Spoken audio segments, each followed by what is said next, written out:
Well, Johnson & Johnson's manufacturing woes, they keep getting worse. Last night, the company said that it was recalling 13 million packages of Rolaids. The company has recalled more than 40 products this year. It seems like it just keeps on going and going. For more, we're joined by Bloomberg's Shannon Pettypiece back with us. What is happening here, Shannon? Yeah, well, Betty, we've been talking about these recalls for more than a year now.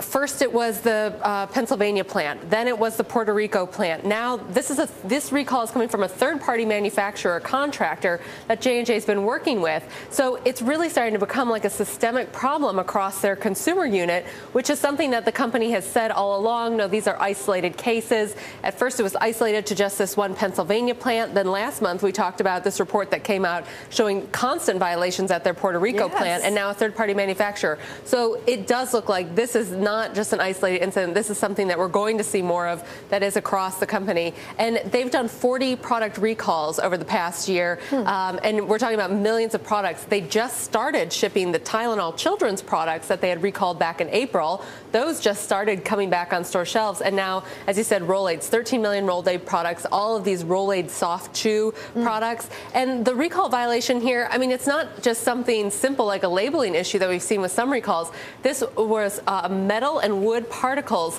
found actually inside the product. So while the company said, oh, there's not a huge health risk here, we're not just talking about labeling or sort of a theoretical concern you're still here. Get sick. This is an actual something that is in the medicine that should not be there.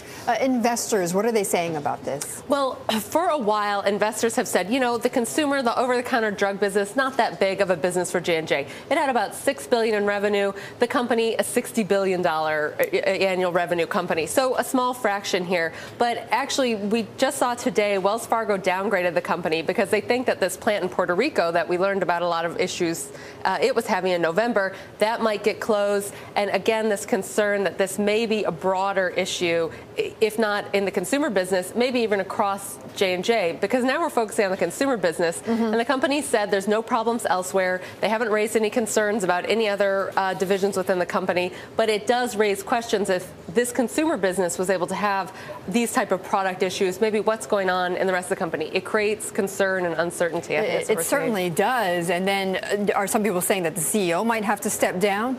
Right. Well, the CEO said that, I mean, he is an older CEO. He's been there for quite a while. He said he's not retiring. He doesn't plan to go anywhere.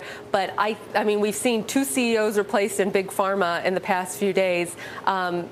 He's had quite a good run at the company. I kind of wouldn't be surprised if we saw over the next year maybe him starting to to transition out of that role. Well, as you say, we've seen 2 major ones with, with major changes. So, why not Johnson & Johnson? I mean, almost some would say, it should have been coming a while. Right. And Bill Weldon's had an interesting role. He's sort of been a very, J&J's divided into these units. He's sort of been very at top, very macro, big picture looking things. So it would be an interesting role. Micro then, yeah. Possibly, yeah.